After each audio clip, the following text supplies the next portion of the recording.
your character precedes you when you walk in the rooms. So who people usually, and whether it's fair or whether it's not, what people hear about you, if they hear good things about you, they're gonna think good things about you. So I think it's important that you keep your character intact because character can take you places that your talents can't. And character can keep you. And I actually pray a lot. Lord, don't put me on any stage where my character can't keep me.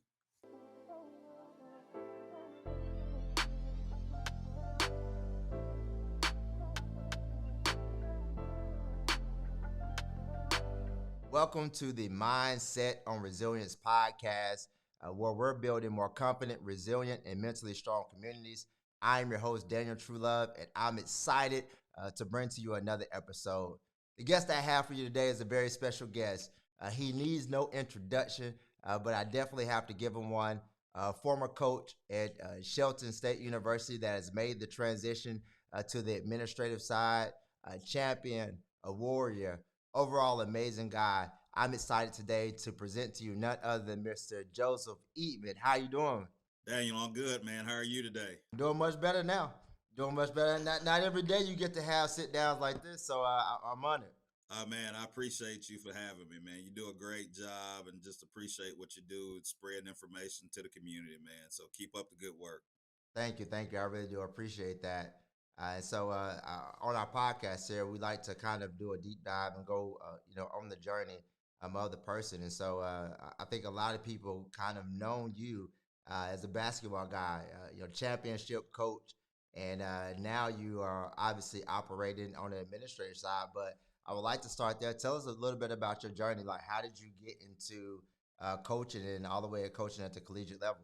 Daniel, man, you talk about resilience. I had a rocky road, man, just going all the way back to high school. You know, I was a McDonald All American nominee in high school, but was very under recruited.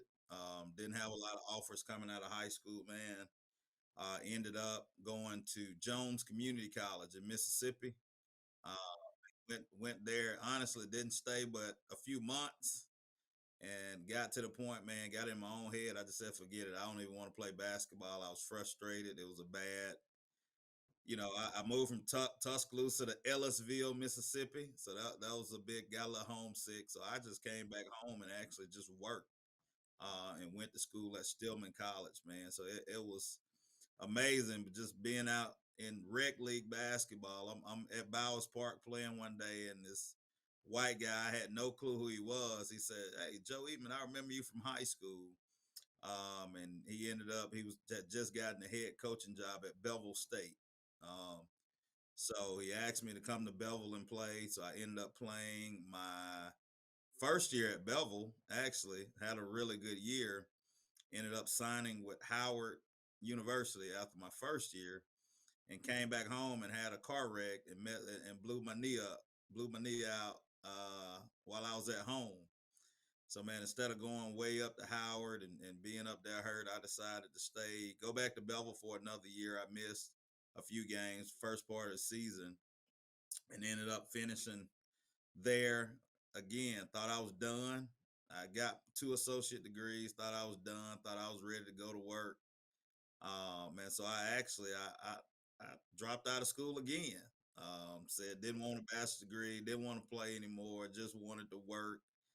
So I ended up working at Foot Locker in Jasper, staying at first, and I came back to Tuscaloosa. Man, I was the frozen food manager at Winn Dixie down Highway No 69. way. And Wow. I was a physical education aide during the day just so I can have medical insurance because Winn Dixie didn't provide insurance at the time.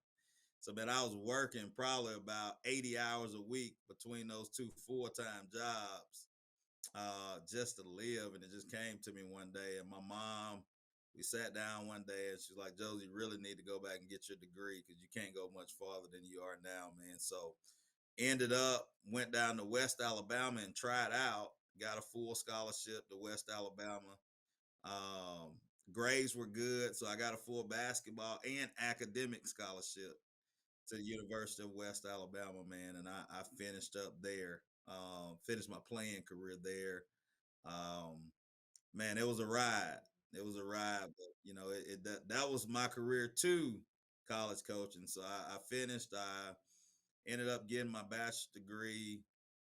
Started as a graduate assistant basketball coach there at West Alabama, which was a great experience under a great guy who was had just gotten a head coaching job named Eddie McCarter.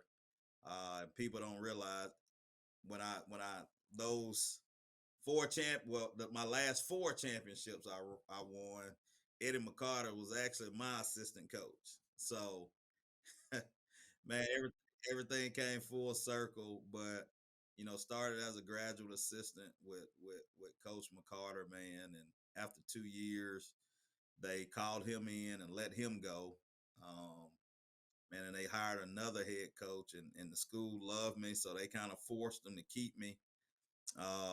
And his first couple of weeks on the job, he said some things and did some things that were pretty bad in my respect. I'm not gonna go into all of that because I don't want to kill anybody's reputation, but just wasn't. I can say he just wasn't a very good guy. So man, actually after that, I walked in one day and just said, "Hey man, I'm not gonna take this." So I resigned, not knowing where I was going, not knowing where my next job was. Just resigned. But I luckily I had a pretty good reputation in the business and had some really good friends. And at the time, a friend of mine by the name of Ben Hicks, he said, "Hey man, I'm taking this." He was the head coach at Alabama Southern in Monroeville, Alabama. He called me up. He said, "Hey man, I'm taking the assistant coaching job at Jacksonville State. I want you to come up and meet some people. Can't guarantee the job, but I want you to come up and meet some people." So I spent a couple of days at Monroeville, got to know some people. Interviewed well. It's kind of funny, man, because they interviewed 15 people in one day. So I'm sitting around with 15 other guys that I know, and we just interviewed for the job. We all interviewed on campus the same day, and we all just kind of looking at each other. Then after we all interviewed, they told us all, "Hey, we're gonna call the top three back, and we want y'all to stay around and interview that afternoon." So we we're all just kind of sitting around campus and looking at each other, and every time somebody phone rings, everybody just looking like, "Was that them? Was that them?" So finally, I got the call. I was in the top three, man, and I ended up getting the job. Um, and which was a blessing for me, man, because I just had my second child, and I didn't have a job at the time. Um, had no idea, had nothing in the bag. I was ready to go sell cars or something, to be honest, just to kind of make end meets. But ended up getting that job. Had a great year, man.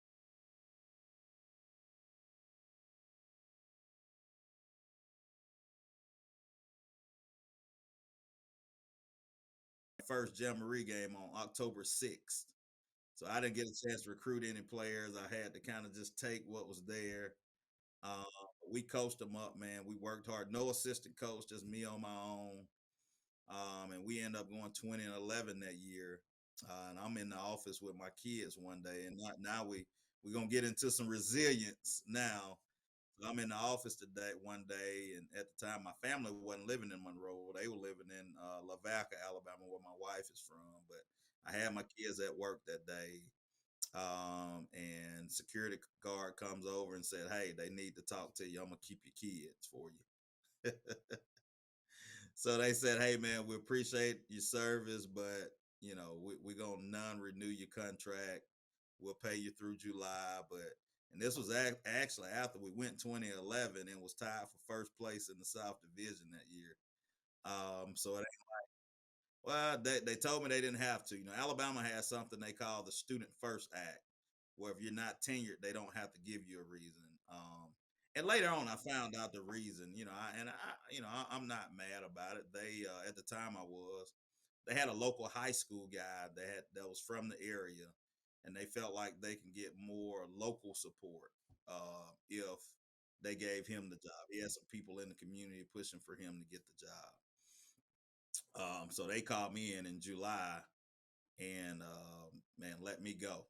So again, I moved back home. moved back to Lavaca with my wife and kids, no job, don't know what's next, trying to figure it out. I interviewed for like elementary school PE jobs and couldn't get the job. Didn't get any of them.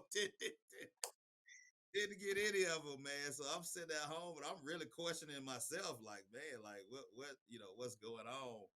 And finally, I got the call from Shelton, man. Tuscaloosa was home. I got the call from Shelton that Coach Mohan was looking for an assistant coach. Um, and Coach Mohan had actually recruited me when I was in high school, and he told me, even though you didn't come play for me, I'm gonna let you come work for me. So he hired me, man. I was fortunate that he looked out and hired me, and actually was making the same amount of money as the assistant coach at Shelton that I was making as the head coach at Alabama Southern. So got an opportunity to come back home, man. Got an opportunity to come back home and just just flourished. And I'll go back, but after I was a grad assistant, I actually took the job first at Linden High School, the smallest 1A school in the state of Alabama. so, so man, I was at Linden for a year, and we had a great year. Got upset in the area tournament, and I get a call from the AD say, "Hey, man, we gonna hire somebody that's a little bit better football coach because there's a smaller school, so you had to coach." Man, I was the junior high athletic director. I was the head junior high football coach. I coached DBs and wide receivers for varsity football, and I coached my own varsity and JV team at Linden. So I was doing everything, man. So yeah, yeah. So they called me in and they non-renewed my contract. And that's how I ended up getting back to West Alabama with Coach McCarter. Coach McCarter hired me as a full-time assistant there, man. So it's just God looking out after God looking out, man. And that going back forward after that deal happened, I was fortunate to be able to come back home, work with Coach Mohan for 4 years as his assistant coach. Man, and even then, I'm gonna be honest. I don't know if most coaches will know what I'm talking about, but once you've been a head coach, it's hard to go back being. It really humbles you to have to go back and be an assistant coach. And I've been a head coach twice, and even though I had been non-renewed, like I was successful. I mean, I was 20-11 at Alabama Southern. I was 19-10 at Linden. So we had two successful seasons as head coach. So, going back and working for Coach Mohan, and I love Mohan to death, but I was just ready to be a head coach. So every year, man, I was applying for head coaching jobs, and I was a finalist for every last one of them. And every time, God said no. God said no. Like, you ain't going nowhere. You stuck in Tuscaloosa. Tuscaloosa's home. You stuck there. So finally, man, 4 years later, Coach Mohan resigned. He retired. He stepped down and retired. Man, and we were just we were blessed to be able to have tons of success. Those 6 years we won, man, 5 championships in 6 years. Had three 30-win seasons. 3 years straight, we had 100% graduation rate where all our guys graduated and received their 2-year degrees. We had 40 plus guys move on to play Division I basketball. Had 60 plus move on and play at the next level and get their schooling paid for those last 2 years. So man, we were just everything that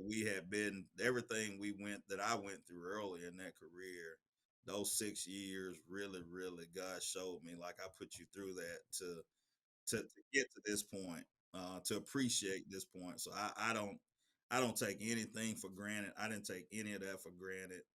I was humbled through the whole process because I'd always tell people, man, look, this if you knew where we started, you know that this success in this short period of time, it ain't nothing but God, man, because the first 6 or 7 before this six what had me questioning life, period. Right. So what kept you kind of moving forward? Like you can think about that. So you got multiple stops to where 2011.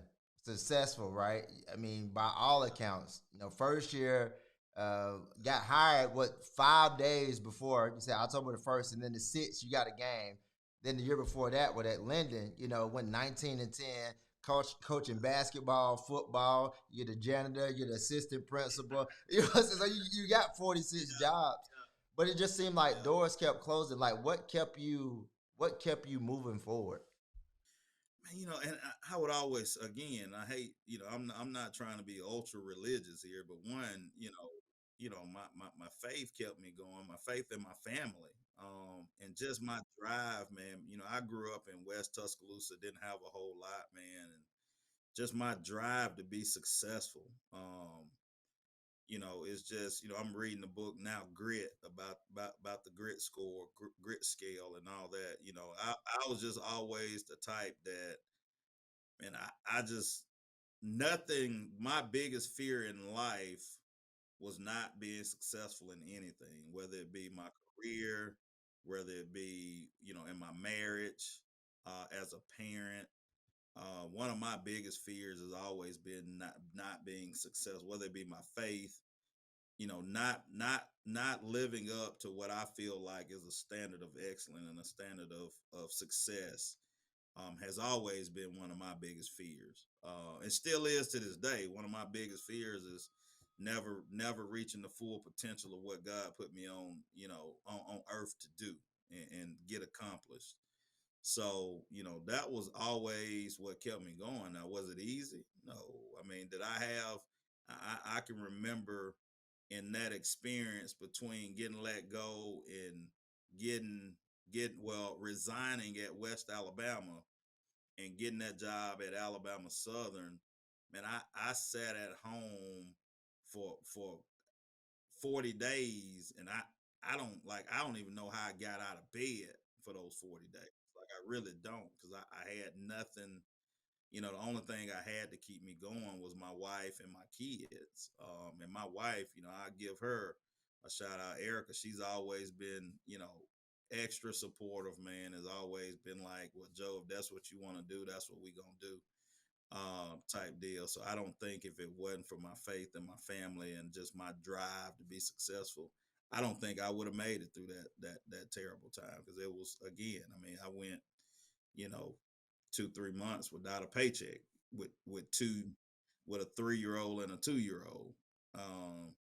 So it was tough, man. But like I said, through my family and my faith and just that drive, it helped me push through it. Wow. Did you kind of like, and I'm interested about this because, like, kind of how your journey began as it related to basketball. McDonald's All American, so that means you're obviously very good, but yet you're under recruited, and so you had to take a path that most McDonald's All Americans wouldn't have to take, which you would think, was there any time to where, and the only reason why I'm asking this question is because I kind of felt like this along my journey at times, to where maybe just this is just the hand that I've been dealt, and maybe things aren't going to be easy, and I should be here, and this should be happening this type of way. Did you ever begin to think, just, well, maybe it's not because of the hand that I? Did you ever have any doubts? And always, and I mean, that's going back to childhood, man. Just going through, my mom and dad being divorced and not having my dad around for 17 years of my life. Going through what I went through with basketball. And it just seemed like it was always, it wasn't ever gonna be easy.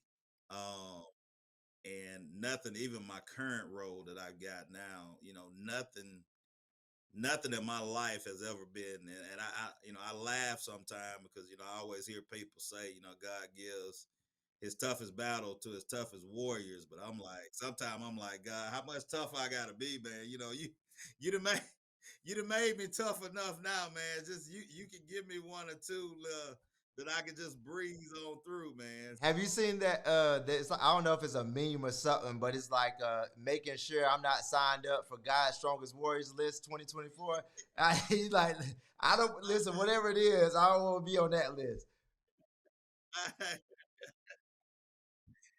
like, nah, like, I've been on that list tough enough, God, man. It's time to put me on another list, man. So Oh man. Yeah. But yeah, so I was interested in hearing that just because of like your journey and now you get to a space where you're sheltered and it seems like I went from being a head coach to now I'm the assistant coach and now like maybe back on that trajectory. What did those 4 to 6 years of being an assistant coach? What did you learn from that allowed you not only to be in position to now get what you actually desired from the whole time, but what did you learn in that process that you kind of utilize and continue to move forward from with that that has allowed you to be successful? One, it humbled me, and I'll say that because I kind of at the every time something bad happens, and especially when you've been successful and you can't point to that one thing that you did to kind of for that to happen. It humbles you to the point you got to kind of look at yourself and say, like, man, what could I have done, or what could I have not done, or it kind of shows you like, man, at the end of the day, it doesn't matter how successful you are, God is still in control. It doesn't matter how good you think you are, God's still in control. So that was, one thing. The first thing, it humbled me. And then another thing, I was fortunate, man, because, Coach Mohan had a lot of success. He was one of the most successful coaches in the state of Alabama in junior college. So, one thing, I think I've got 5 championships in 6 years, and I think he's got 6 or 7. He was around a lot. I would have. I tell people I would have passed him if I would have stayed around.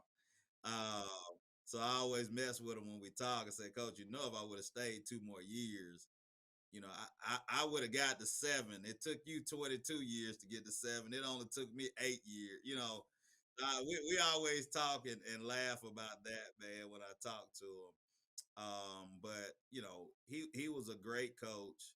He was a great man. And one thing he really did, he really taught me of how important it is to spend time with kids off the court and nurture them off. So, I always really liked how he would have stuff at his house for the kids. So we take certain trips and give them experiences throughout the year just to help the team bond more. So it taught me a lot about not just the X's and O's of basketball. And I've always been a relationship guy. So I've always had great relationships with my players. But he taught me sometimes, even if you have to do it out of your pocket, you're invested into those kids, and you'll see a return. So, I feel like my wife would tell you because she used to get mad at me. Like we'd have something at the house every. I used to go overboard with it. Like we would go to church together. We watched the game together. We watched the Super Bowl. We had all kinds of parties at the house for the guys. So that really had taught me like when you invest in, and even in my new role, it's kind of teaching me when you invest in people, that's how when you invest in human capital, that's when you'll see the return on the back end. So that's one thing that I learned through those 4 years, man, that really, really took it to another level and allowed me to have another level of success, not just in basketball, but in life. And you kind of just mentioned that, so I'd like to get right into that, the transition into your new role. And so you went from a lot of success that you had there on the court, building relationships. And you talked about the human capital, but what was that transition like for you off the court, and how did you know it was time? Because with you having so much success, and me, I'm a football guy. I play college football. You kind of like stick with what you know, and like you feel like you're gonna ride the thing out. Like what? How was that transition for you? And it was literally one of the toughest decisions of my life. And people say, like, man, with the kind of money that your new role paid, that's not a tough decision. But in the back of my mind, it was because like I had played basketball, had been a part of my life off and on since I was 3 years old. Um, so I started playing when I was 3 and played through high school, college, all that. So, basketball was what I really knew. Um, and to be honest, I wasn't gonna take the job. I was not gonna take this job. I was not gonna step away from coaching. I wasn't. Until I had a conversation, one with my mom, And then I had another conversation with a mentor of mine, and they both kind of said the same thing. They said, they basically told me, they said, "Oh, what you're doing is great. Like you've conquered being a really good basketball coach. Like you've won 5 championships in 6 years, and won 30 games a season the last 3 years, and took a program from a 5% graduation rate to 100% graduation rate. Like you've mastered that, and you've impacted a lot of lives through that. But you know, just honestly, my mom sat down and told me, she said, Joe, there's a lot of really good black basketball coaches out there. But there's not a lot of black males in higher ed education at the administration level. So if you can impact 15 lives per year through basketball, just imagine how many lives you can impact as an administrator at a college, as the dean of community relations, where you're out in the community impacting lives and you're making decisions to impact lives every day. And when you can go out and recruit people to come and have an educational experience, just imagine the impact you can have in that area. Um, and still, I looked at my mama and I was like, just being, I don't really care nothing about none of that. Mama, I'm a really good basketball coach. Like, like I'm on the edge of I was a finalist I was a finalist for 2 Division 1 head coaching jobs. That year I stepped away. I had just interviewed and I was a finalist for 2 Division 1 head coaching jobs, and had some opportunities to go be assistant coaches at the Division 1 level, which again, I really didn't want to do that, but a lot of what people were telling me, if you want to be a Division 1 head coach, you need to go be a Division 1 assistant coach, type deal. So, I had a really tough decision to make. And at the end of the day, I had to go home and look in the mirror and realize I was being selfish. And that's how I had to look at it. Like, Joe, like, staying a basketball coach, that's about you, because that's what you want to do. That's the arena you comfortable in. That's the arena you confident in. But you might not be confident getting up, putting on a suit every day, or and had to look at that part. In some of the rooms you're gonna have to go in your new administrative role. There's gonna be a learning curve, and you're gonna have to go back and rebrand yourself and rebuild relationships. Well, build relation coaching, because that's what you've done for the last 15 years. And at the end of the day, I had to look at, again, honestly, the financial side of it. Just now you got an opportunity to provide a better life for your family, and for you to not take a raise and continue just because you want to continue to coach basketball. That was the selfish side of me wanting to do that. But at the end of the day, my good conscience kicked in, man, and said, "Hey, they're right. They were right." So, Yeah. But I think the amazing thing that I think most people may not recognize is that I worked in higher education for 8 years. And one of the things that you've already shared with me is something that is one of the most important things when it comes to administration in higher education. 3 words: persistence, retention, graduation rates. And so when you said that you were able to raise that from 5% to 100%, I'm hearing right now at the administrative side, which is how I got my first promotion when I was working in higher education, because that was something I did on the admission side. I was really good in those components, and then I got tapped on the shoulder to get a raise and to get promoted. So when I heard you say that, I already said, "Oh, that's." When they saw that, it was like, "We need that across the campus. We need that in yeah, every department. Whatever you're doing here, how can we multiply that and increase those efforts?" Because I already know that makes a big deal as at the the collegiate level. So with that being said, like, what's been the biggest area that you've seen? Like you said, you had to rebrand yourself. You had to, go into a new role. You're putting on the suits now every single day. What's been the biggest area that you've had to grow in your new role? honestly, the new role, and I tell people, it's funny how God works, because even getting this job wasn't easy. The backstory is, I had a president that was trying to promote me to another job as the administrative level. He got fired. He got let go. So I went back thinking like, hey, I'm a basketball coach. And honestly, at the end of the day, I was like, man, God, thank you, because that like I didn't want to get up and put on like I didn't want, honestly I didn't want to do it anyway. So I was like, I went home and I told my mom, I said, see that I told y'all God didn't want me to take that job. God didn't want me to take that job.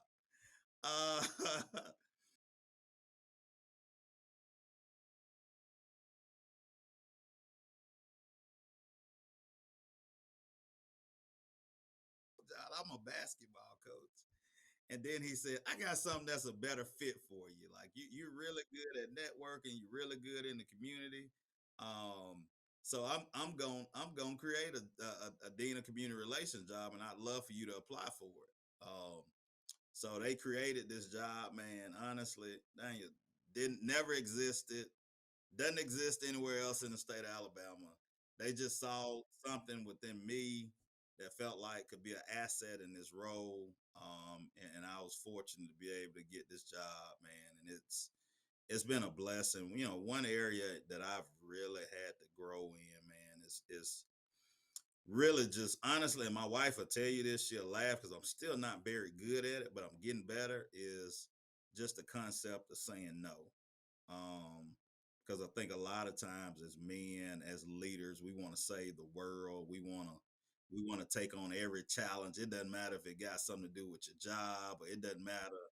It doesn't matter if I see, and that's I think that's one thing that another thing that made me successful as a basketball coach. Because if I saw something broke, like my mind immediately starts turning. Like, how do I fix it? It's never like I'm not one that sit back and say, "Man, that's broke."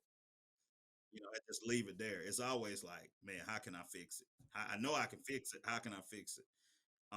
And that's one thing I think a lot of times, man, when we do that though, we cause, one, more stress on ourselves. We cause more stress on our families. We cause, more stress on us financially in all kinds of areas because we take on stuff wanting to fix it, not realizing that, one, we can't save the world, and two, that we've got a network of resources that may be able to solve the problem even better than we can. But a lot of times we don't think about that when somebody brings you a problem, because it's like, oh, okay, that's a problem. I'm gonna show you how to fix it. You know, so I've really had to grow. I really had to learn the art of saying no, and when to say no and when to say yes. What challenge to take on? Like I said, I'm still growing in that area. I'm going through some growing pains right now. My phone rung 4 times since we've been on this podcast with stuff probably somebody want me to fix something that I probably need to delegate to somebody else to fix. So I'm still getting there, man. I'm still getting better, but I would say there hasn't been much of a growth curve in this job, a learning curve in this job. Because one, my position one is about relationships and connecting people in the community to the college. And I've always had, I've always prided myself not on just building relationships, but maintaining relationships and not being that guy that just calls when he wants something. Doing weekly check-ins. I've got a call log that I keep, that every week I have certain people that I check on certain days and try to just, hey man, how you doing? Can I do anything to help you? That way, when you call them and you do need a favor, it ain't like, man, this Joe always call when he wants something. So that's I've always prided myself in maintaining those relationships and not just building them, man. So that's a big part of my job, and it's allowed me to have some immediate success in this position. That's good. That's good. That's really good. I love that check in, that call out that you have, and that's I wrote it down as soon as you said it because I was like, that's something that I'm going to start implementing because Oh, people need it anyway. They may not necessarily tell you that they need it, but everybody desires it, to some degree. And so, man, I love the fact that you're in a role that kind of operates to your strengths too. Like you said, the things that you are already doing now, you're just able to do that, at a greater capacity and at a higher level. And so, man, I'm happy for you. I'm proud of everything that you've been able to do. And I know You probably got 2 or 3 fires that you got to go, put out. But you said you were going to work on delegating, so maybe just put one of them out, and then Oh somebody else yeah, can put yeah. the Then let somebody else get the rest of yeah, them. So let somebody else get the rest. But I don't want to take up much of your time, and so I want to ask you this. We kind of end our segments on this, and it's called "Better Days Ahead." And what it is that for anybody that's out there, working hard, or maybe has experienced some challenges, or maybe they're in the middle of that season that you were in as you are trying to, get steady in your career. Well, do you have any, words of wisdom? Do you have like a mantra that you live by that's kind of, helped you realize that there were going to be better days ahead that that you were experiencing? And what could you share with anybody that may be in that current season of life? you know, I'll say one thing. I'll give you one thing that we always used, even when I was coaching. We always had core values. And my last couple of years, our core value was CARD. CARD, and it was always character, accountability, relationships, and discipline. And that's what I always tell people, maintain your character, because a lot of times, your character precedes you when you walk in the rooms. So who people using, and whether it's fair or whether it's not, what people hear about you, if they hear good things about you, they're going to think good things about you. So I think it's important that you keep your character intact, because character can take you places that your talents can't. And character can keep you. And I actually pray a lot. Lord, don't put me on any stage where my character can't keep me. Um, so that one's always a big one. Then I always say accountability, because man, at the end of the day, and I teach my son this a lot, because a lot of times he comes home and he's like, man, coach, like dad, my coach did this or my teacher did this, and my thing would always be like, well, what did you do? Like, one, what could you have done to prevent the situation, and two, how did you act after the situation, and how are you going to hold yourself accountable for both of those? So I always say accountability is key. Relationships, that's important. Like I said, and people don't like people who just call when they want something. So I think it's important. A lot of time, who can take you a lot farther than what you know. I'm pretty sure you know that. A lot of times people get on stages and people get in positions because of who they know, and not what they know. And then again, like I say, discipline. That's another one. You got to have a routine. You got to have your core values that you defer to when you're in situations, because a lot of times situations can get you out of character, um, and take you away from your core values. So I think it's always important that you have those that you lean into. And I just say, when it comes to better days, I would tell people, man, just keep fighting, keep working, keep the faith.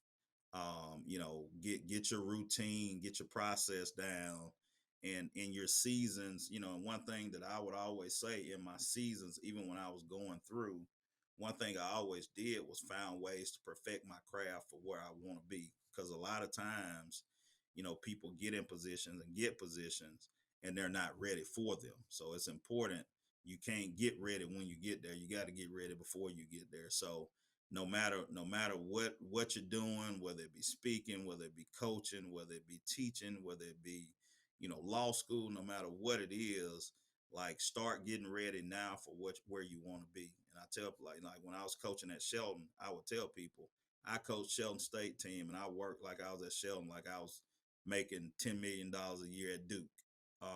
Because at the end of the day, if that's your goal, if that's where you want to be, you don't have time to develop the habits that you need to be successful at that level. When you get there, people are going to be expecting you to have. The only way you're going to get there is if you already got the habits. So I would say, look at yourself, look at your habits, and make sure your habits line up with where you say you want to be, because at the end of the day, if they don't, you'll never get there. So better days ahead. Take care of yourself. The only way you're going to get there is if you prepare yourself before you get there. All right. Well, Coach Dean, thank you so much, man. I definitely appreciate you allowing me to have this time to sit down with you. We kind of end there, and we just want to celebrate you for all the things that you're doing. And for everybody that's out there, we like to end on this same way that he said it. There are better days ahead, so keep working, keep fighting, because there are better days ahead. Thank you so much for your time. We appreciate you. Y'all have a great day.